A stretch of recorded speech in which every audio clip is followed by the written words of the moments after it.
আপা, এতদিন পর তুই আমাদের বাড়িতে? অনেকদিন থেকেই আসতে চাই, কিন্তু কাজের চাপে আসা হয় না। এখানে বসো না পা, তোমরাও বসো। কি ধান্দা নিয়ে এসেছে কে জানে, আবার কদিন থাকবে আল্লাহ ভালো জানেন। সাথে আবার ছেলে মেয়েদেরও নিয়ে এসেছে। খেয়ে এরা আমার অন্ন ধ্বংস করবে। আপু, ভাইয়া, চলো আমরা খেলা করি। ফুফু বাবা মার সাথে কথা বলো। ঠিক আছে, চলো। বলছিলাম, বাবা মা মারা যাওয়ার সময় আমার জন্য যে টাকা তোর কাছে দিয়েছিলেন, সেটা এবার আমার লাগবে। ওই টাকাটা আমাকে দে। এতদিন পর তো সেই টাকা লাগবে। হ্যাঁ, লাগবে।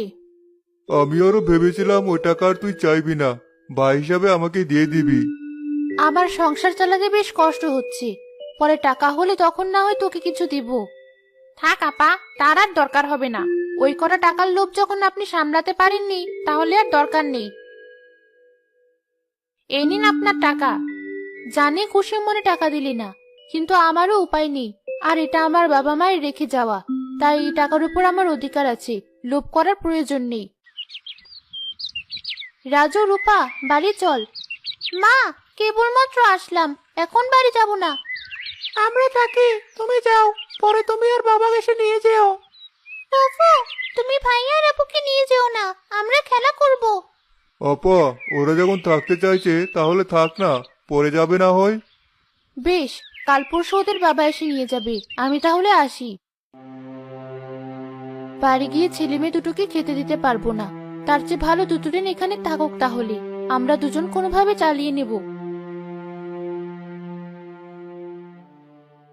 তুমি আবার আগ বাড়িয়ে বলে ওদের রেখে দিলে কেন?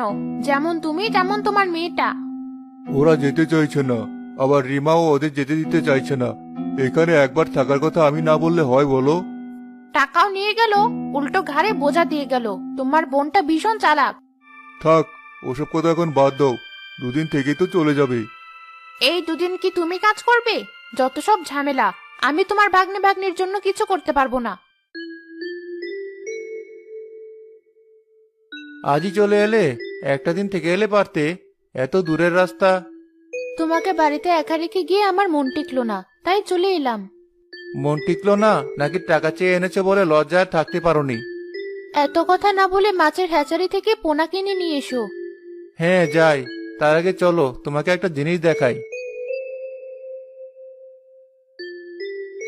পুকুর থেকে সব কচুরিপানা কোথায় গেল? ওই দেখো, দূরে নিয়ে ফেলে দিয়েছি। তোমরা চলে যাওয়ার পর একা একা আমার ভালো লাগছিল না। তখন ভাবলাম মাছ চাষের জন্য পুকুরটা তো পরিষ্কার করতে হবে, তাই বসে না থেকে এখনই পরিষ্কার করি। বেশ হয়েছে, এবার পোনা মাছগুলো এনে ছেড়ে দাও। সাগর মাছের হ্যাচারি থেকে বেশ কিছু পোনা মাছ এনে পুকুরে ছেড়ে দেয়। এবার দেখি ভাগ্য আমাকে কোন দিকে নিয়ে যায়।